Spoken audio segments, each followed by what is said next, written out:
युद्धोत्तर काल में विश्व की राजनीति किस प्रकार की रही, इसके बारे में कल हम लोगों ने पढ़ा था। आज इस क्लास में हम लोग उसी को कंटिन्यू करेंगे और जो कल या पिछले क्लास में हम लोगों ने बात की थी उसी को हम लोग डिटेल में पढ़ेंगे। जैसे कल हम लोगों ने जो मुख्य बिंदु थे जो उभर कर आए थे पोस्ट कोल्ड वॉर पॉलिटिक्स के संदर्भ में, उनमें से एक था यूनिपोलर वर्ल्ड। विश्व कैसा बन गया? एक ध्रुवीय बन गया। ऑल्दो ये भी हम लोगों ने देखा था कि एक ध्रुवीय विश्व बहुत समय तक नहीं रहेगा और शीघ्र ही वो बहुध्रुवीय विश्व बन जाएगा। और आगे के वर्षों में हमने ऐसा देखा भी, जब शक्ति के दूसरे केंद्र भी उभर कर आ गए। एक अन्य जो विचार हम लोगों ने देखा था वो था थ्रेट टू सिक्योरिटी। निशस्त्रीकरण की बात करना बहुत जरूरी हो गया था और आज निशस्त्रीकरण के साथ साथ हम लोग न्यूक्लियर डेटरेंस की भी बात करते हैं। तो ये भी पोस्ट कोल्ड वॉर पॉलिटिक्स का एक महत्वपूर्ण हिस्सा है जिसको हम लोग अलग से पढ़ेंगे। आज हम लोग ग्लोबलाइजेशन के बारे में बात करेंगे। शीत युद्ध के बाद की राजनीति में ग्लोबलाइजेशन ने एक महत्वपूर्ण भूमिका निभाई। भूमंडलीकरण का नाम तो सभी ने सुना हुआ है और क्या है भूमंडलीकरण ये भी हम आमतौर पर जानते हैं। ग्लोबलाइजेशन या भूमंडलीकरण, भूमंडलीकरण का मतलब क्या है, क्या इससे अभिप्राय है? मुक्त बाजार, ओपन मार्केट एंड कंपटीशन। ऐसी अर्थव्यवस्था बने जिसमें ओपन मार्केट हो और ओपन कंपटीशन हो। अभी तक राज्यों के द्वारा जो प्रोटेक्शन की पॉलिसी अपनाई गई थी उसके स्थान पर अब ओपन मार्केट की पॉलिसी को अपनाने की बात कही गई ग्लोबलाइजेशन में। कल हम लोगों ने बात किया था कि 1942 में जब द्वितीय विश्व युद्ध चल रहा था उसी समय ब्रेटन वुड्स में एक बैठक हुई थी जहां पर भूमंडलीकरण का विचार रखा गया था और फ्री मार्केट की बात कही गई थी। 1989 में जब सोवियत संघ का पतन हो गया उसके पश्चात एक बार फिर ग्लोबलाइजेशन का जो विचार था उसने जोर पकड़ा और राज्यों को अब अपने मार्केट्स ओपन करने के लिए कहा जाने लगा।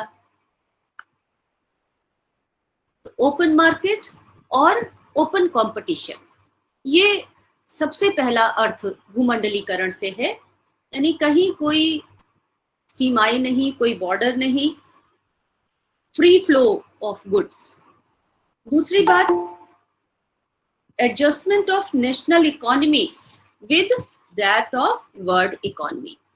कि जो राष्ट्रीय अर्थव्यवस्था है उसको समाहित किया जाए अंतरराष्ट्रीय अर्थव्यवस्था में और उसके बाद राष्ट्रीय बाजारों को अंतरराष्ट्रीय बाजारों में परिवर्तित करना।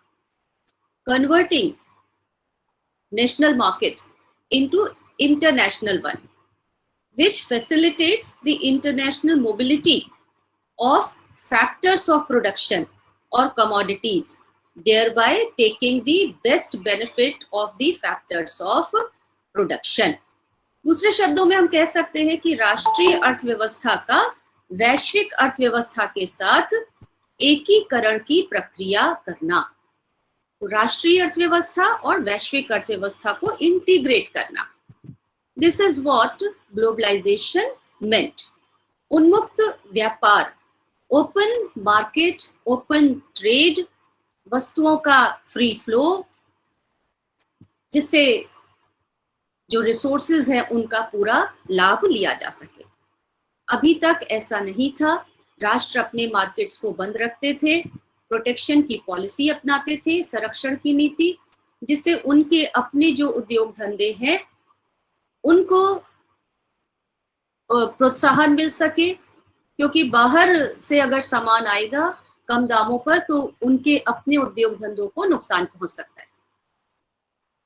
और ऐसे देश जो अभी विकास कर रहे थे, उनके लिए कंपटीशन में आना मुश्किल था। क्यों? क्योंकि उनके पास टेक्नोलॉजी की भी कमी थी, आधुनिक टेक्नोलॉजी की, और साथ ही साथ रिसोर्सेज की भी। तो अपनी इंडस्ट्रीज को बचाने के लिए, उन्हें प्रोत्साहन देने के लिए ये किया गया था। तो हम लोग भूमंडलीकरण की बात कर रहे थे और मुक्त व्यापार की बात कर रहे थे, और हम लोग ये देख रहे थे कि कैसे अब विकासशील देशों को अपने मार्केट्स खोलने पड़ गए। और 1989 के बाद जो विश्व की स्थिति थी, यानी शीत युद्धोत्तर काल में, उसमें ये जरूरी हो गया कि विकासशील देश विकसित देशों के द्वारा दिखाए जाने वाले रास्ते पर चले। आज हम जिस भूमंडलीकरण की चर्चा करते हैं, उसको पिछले 30 साल से, 1990 से अगर हम देखें तो लगभग 30 साल हो गया उस भूमंडलीकरण को काम करते हुए। और एक लंबी राह इसने तय की है, एक लंबा रास्ता इसने तय किया है, और आज WTO के माध्यम से इसके द्वारा काम किया जा रहा है। वर्ल्ड ट्रेड ऑर्गेनाइजेशन का निर्माण किया गया, जिसमें सभी राष्ट्र उसके सदस्य हैं, और ऐसा कोई भी अब देश नहीं रह गया है जो भूमंडलीकरण को ना अपना रहा हो। क्योंकि अगर आर्थिक सहायता की दरकार है, जो सभी को है, सभी देशों को आर्थिक सहायता चाहिए, तो आर्थिक सहायता की अगर आवश्यकता है तो भूमंडलीकरण को स्वीकार करना आवश्यक हो गया था। वर्ल्ड बैंक, IMF इत्यादि के जो डिक्टेट्स थे, उनको मानना जरूरी हो गया था अगर वहां से ऋण चाहिए था। तो भूमंडलीकरण आज एक यूनिवर्सल फिनोमेना बन गया है, और इसने एक नई तरीके की अंतरराष्ट्रीय राजनीतिक, आर्थिक और सामाजिक व्यवस्था की स्थापना कर दी। लिबरलाइजेशन का युग आरंभ हुआ, प्राइवेटाइजेशन, उदारीकरण, निजीकरण का युग आरंभ हुआ, और हम देखते हैं कि भारत के द्वारा भी इसको अपनाया गया। भारत में उस समय नरसिम्हा राव प्रधानमंत्री थे, और उन्होंने न्यू इंटरनेशनल इकोनॉमिक ऑर्डर को अपनाने की बात कही, नई अंतरराष्ट्रीय अर्थव्यवस्था, जिसके तहत लिबरलाइजेशन मुख्य रूप से इस पर जोर दिया गया, उदारीकरण पर, प्राइवेटाइजेशन पर, बाउंड्रीज को खोलने पर, और जो लाइसेंस राज था अभी तक उसको समाप्त करने पर, जिससे विदेशी कंपनियां भारत में आकर इन्वेस्ट कर सके। ये भी एक डायकोटमी थी। एक ऐसा भी समय था जब भारत सेल्फ रिलायंस की बात करता था। ग्रीन रेवोल्यूशन उसके लिए की गई 1971 में, जिससे हम खाद्यान्न के क्षेत्र में आत्मनिर्भर हो पाए। लेकिन भूमंडलीकरण राज्यों को एक निश्चित मात्रा में इंपोर्ट और एक्सपोर्ट की बात कहता था। क्या सुनाई नहीं दे रहा है?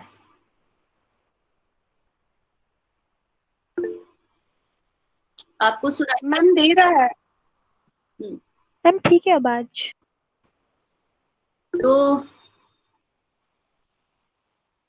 हम लोग बात कर रहे थे कि कैसे भारत ने भी लिबरलाइजेशन के दौर को अपनाया, लाइसेंसीकरण को खत्म किया, और हम प्राइवेटाइजेशन की ओर जाने लगे, और खाद्यान्न को हमें इंपोर्ट करना जरूरी हो गया। जबकि एक जमाना था जब हमने ग्रीन रेवोल्यूशन को अपनाया था, जिससे हम आत्मनिर्भर हो सके खाद्यान्न के क्षेत्र में।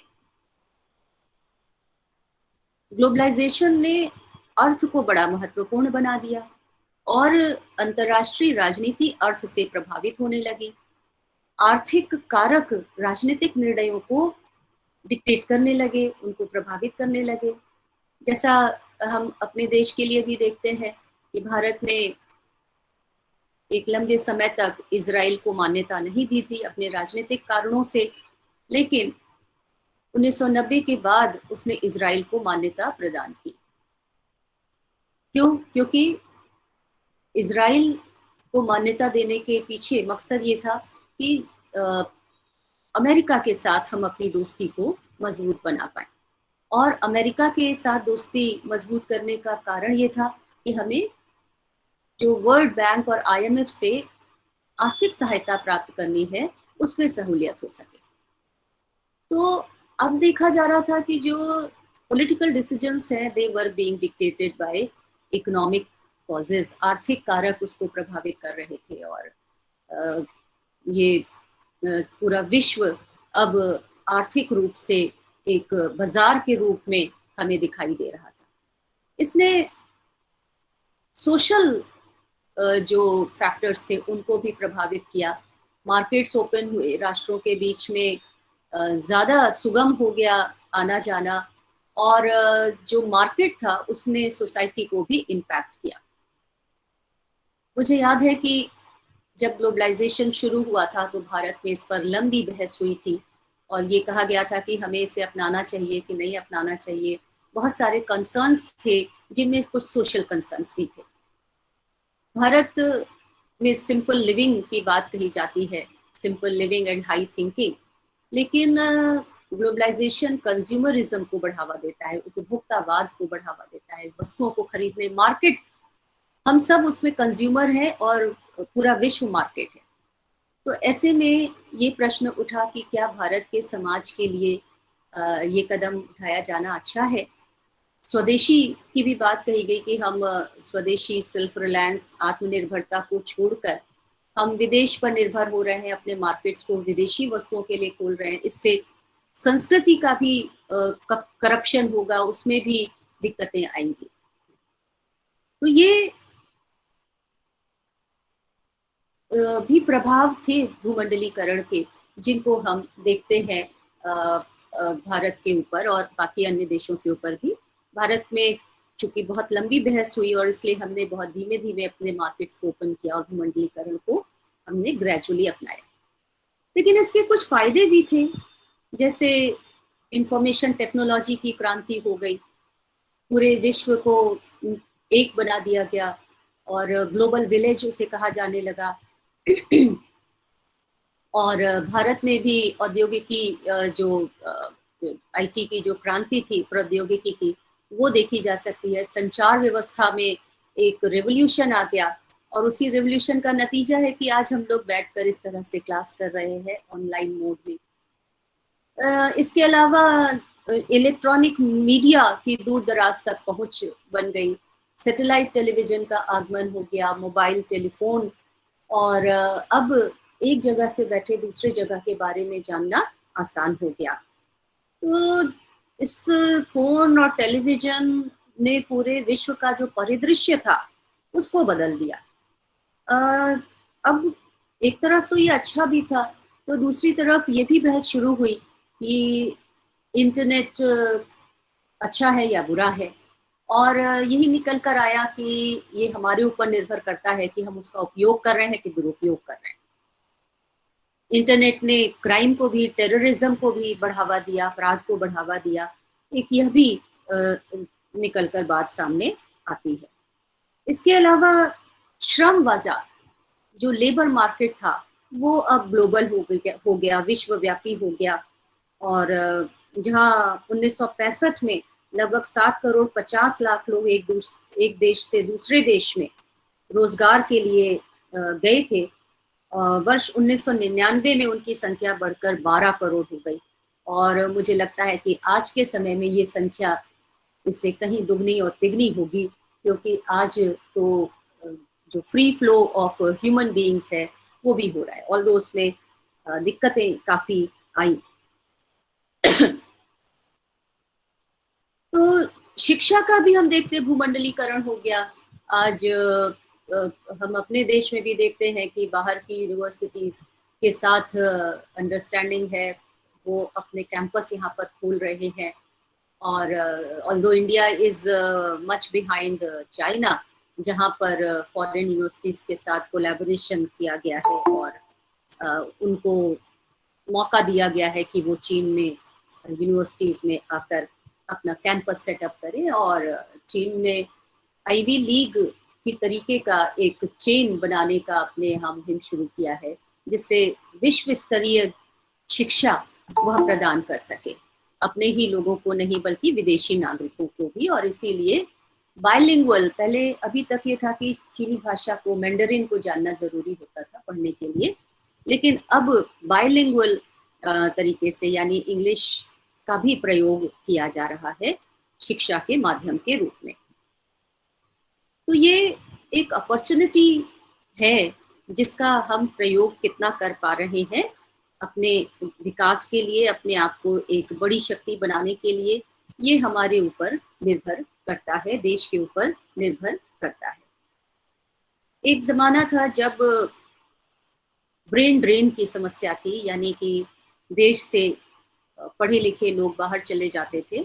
अभी भी ये समस्या है, चीन के पास भी ये समस्या है। क्यों अमेरिका में इतने भारतीय बसे हुए हैं जो सॉफ्टवेयर इंजीनियर के तौर पर काम कर रहे हैं, पढ़ाई लिखाई यहाँ करके वो विदेश चले गए। वहां पर चूंकि रिसर्च की फैसिलिटी शायद ज्यादा है, ज्यादा आसानी है काम करने की। चीन की भी यही समस्या थी। तो इस ब्रेन ड्रेन को रोकना जरूरी है। लेकिन ग्लोबलाइजेशन ने क्या किया कि अब और आसान हो गया एक देश से दूसरे देश जाना, क्योंकि सामान के साथ साथ जो मार्केट था वो सर्विस सेक्टर के लिए भी खुला। ऑल्दो विकसित देशों ने इसको खोलने में बड़ी कठिनाइयां पैदा की। वस्तुओं के लिए तो विकासशील देशों का मार्केट उनको प्राप्त हो गया। और हम देखते हैं कि 1990 के बाद ऐसी जो विदेशी कंपनियां थी जो कभी पहले भारत में नहीं थी, लॉरियल टाइप की, वो भारत में आई और उन्होंने अपने वस्तुओं को बेचना यहाँ पे शुरू किया। उसी समय आपने देखा कि 1993-94 के समय में हमारे देश की जो मिस इंडिया थी, वो मिस वर्ल्ड और मिस यूनिवर्स और मिस एशिया पैसिफिक, तीनों का खिताब एक साल में उन्होंने जीता। उसके पीछे एक ये कारण हो सकता है कि जो विदेशी कंपनियां थी उनको इंडियन फेसेस चाहिए थे भारत जैसे बड़े मार्केट में अपने प्रोडक्ट्स को एडवर्टाइज करने के लिए, लॉन्च करने के लिए। तो उन्होंने शायद रोल प्ले किया हो। दिस इज ओनली कंजेक्चरिंग एंड ये संभव हो सकता है। तो विदेशी कंपनियों के लिए तो विकसित देशों ने अपने मार्केट्स को खोल दिया था, लेकिन जो विकसित देश थे उनमें हम क्या भेजते? हमारे पास क्या अधिक था? हमारे पास प्रोडक्ट्स नहीं ज्यादा थे। हमारे पास क्या था? हमारे पास ह्यूमन जो रिसोर्स थी वो ज्यादा था, मैन पावर ज्यादा थी, और हम वो भेज सकते थे। लेकिन उसमें जो विकसित देश थे उन्होंने काफी दिक्कतें पैदा की और कई ऐसी परिस्थितियां पैदा हुई जहां पर ह्यूमन रिसोर्स के मूवमेंट पर रोक लगाई गई। जैसे वीजा के जो नियम थे उन्हें कठिन किया गया। अमेरिका ने भी अपने यहाँ बेरोजगारी को रोकने के नाम पर जो बीपीओस बनाए जा रहे थे, जो आउटसोर्सिंग का काम किया जा रहा था उनकी कंपनियों के द्वारा, उस पर रोक लगाई गई। अमेरिका के कई स्टेट्स ने इसको लेकर कानून भी बना दिए। तो एक ओर तो फ्री फ्लो ऑफ गुड्स कहा जा रहा था और दूसरी ओर जो free flow of human beings था उसको रोका जा रहा था। क्यों? क्योंकि विकासशील देशों के पास ह्यूमन बीइंग ज्यादा थे और उनको रोजगार के अवसर बेहतर चाहिए थे, तो वो बाहर जाने की इच्छा रखते थे। तो ये दोहरा एक चरित्र देखा गया, चेहरा देखा गया भूमंडलीकरण का। और साथ ही साथ जो भूमंडलीकरण के दौर में जो विकसित देश थे उन्होंने अपनी शर्तों के अनुसार कार्य करने का जो तरीका अपनाया, वो भी विकासशील देशों के लिए दिक्कत वाला था। 2004 में सिएटल का जो WTO की बैठक है वो याद करनी चाहिए कि वहां पर जब बैठक के लिए लोग जुटे तो अपने होटल के कमरों से ही नहीं निकल पाए। क्यों? क्योंकि वहां अमेरिका में, सिएटल में लाखों लोग सड़क पर प्रदर्शन करने लगे और उनका मुद्दा था कि जो विकासशील देश हैं वे बाल श्रम का प्रयोग करते हैं, उनके द्वारा जो पर्यावरण के नियम है उनको फॉलो नहीं किया जा रहा है, एनवायरनमेंट को नुकसान पहुंचाया जा रहा है। भारत में कारपेट इंडस्ट्री उसी में से एक था और कारपेट इंडस्ट्री में चूंकि बच्चे काम करते हैं, साथ ही और भी बहुत सारे इश्यूज जो एनवायरनमेंट से जुड़े थे उन्हें भी उठाया गया। तो नतीजा क्या हुआ कि लोग जो रिप्रेजेंटेटिव्स गए थे विभिन्न देशों के, वो कमरों से बाहर नहीं निकल पाए। कहते हैं कि अमेरिकी राष्ट्रपति बिल क्लिंटन की he was behind all these people who were on the street raising slogans. नतीजा क्या था कि जब विकासशील देशों से लोगों के जाने की बात हुई तो उस पर इस प्रकार के धरना प्रदर्शन आंदोलन किया जाने लगा, और जिससे जो विकासशील देश थे उनको दिक्कतें उत्पन्न हुई, उनके लिए समस्याएं उत्पन्न हुई। और साथ ही साथ ऐसे बहुत से और भी नियम बने, जैसे किसानों खेती को लेकर सब्सिडी को कम करने की बात कही गई। भारत जैसे देशों में किसानों को अगर सब्सिडी ना दी जाए तो उनके लिए अपने आप को जीवित रखना, अपने आप को चलाते रखना बड़ा मुश्किल काम हो जाता है। लेकिन विकसित देशों के द्वारा सब्सिडीज को कम करने की बात कही गई। ये भी एक अनुचित मांग थी, क्योंकि इट वाज जस्ट लाइक कि दो लोगों को रेस के लिए खड़ा किया जाए और एक जो जिसका पैर खराब है और दूसरा पूरी तरीके से स्वस्थ है, और जिसका पैर खराब है उसको बैसाखी भी ना दी जाए और उसकी वो बैसाखी भी छीन ली जाए। सब्सिडी बैसाखी की तरह से है, वो भी उससे छीन लिया जाए और उसको एक स्वस्थ व्यक्ति के साथ दौड़ने के लिए कहा जाए। ऐसे में नेचुरली वो पीछे रह जाएगा। ऐसी ही स्थिति हमारे किसानों की थी, और इसीलिए जो डेवलपिंग कंट्रीज थी अपनी वॉइस को रेज करने के लिए WTO में उन्होंने ब्रिक्स का निर्माण किया। Brazil, Russia, India, China, south Africa, इस गुट का निर्माण किया गया, जिससे ये अपनी बात को कह सके और उनकी बात को सुना जा सके। तो ये भूमंडलीकरण का जो प्रभाव था, जो उसके वेरियस एस्पेक्ट्स हैं, वो दिखाई देते हैं। भूमंडलीकरण का लाभ हुआ, सफलता भी इसको प्राप्त हुई है, और वैश्वीकरण ने पूरे विश्व को एक कर दिया है। लेकिन आपने देखा कि उस विश्व के एक होने का एक दूसरा नतीजा क्या है कि जब कोरोना वायरस फैला तो वो पूरे विश्व में फैल गया। क्यों? क्योंकि बॉर्डर्स ओपन है और लोग एक जगह से दूसरी जगह आसानी से मूव कर सकते हैं। नतीजा क्या था कि बीमारी को फैलने में जरा भी देरी नहीं लगी और वो एक देश से दूसरे देश और इस तरह से संपूर्ण विश्व में फैल गई। तो जहां इसने लोगों को करीब किया, ग्लोबल विलेज बनाया, IT रिवोल्यूशन किया, तो वहां ये भी दिक्कतें इसमें पैदा हुई। भूमंडलीकरण की प्रक्रिया के तीव्र विस्तार ने विश्व और अर्थव्यवस्था में बड़े परिवर्तन किए। विभिन्न देशों के बीच में जो समझौते किए गए और अंतर्राष्ट्रीय क्षेत्र में विभिन्न कंपनियों के बीच में समझौते हुए, कंपनियों ने अपने ऑफिसेस जगह जगह पे खोले, उन्होंने अपने जो प्रोजेक्ट से उनको लॉन्च किया विभिन्न देशों में, और इस तरह से हम मल्टीनेशनल कंपनीज की बात करने लगे, जो कंपनी विभिन्न देशों में अपने ऑफिस से काम करती हो। इसी के साथ साथ ट्रांसनेशनल कंपनियां भी बनी, यानी एक देश में उसका ऑफिस है और बाकी जगहों पर भी उसके द्वारा काम किया जा रहा हो।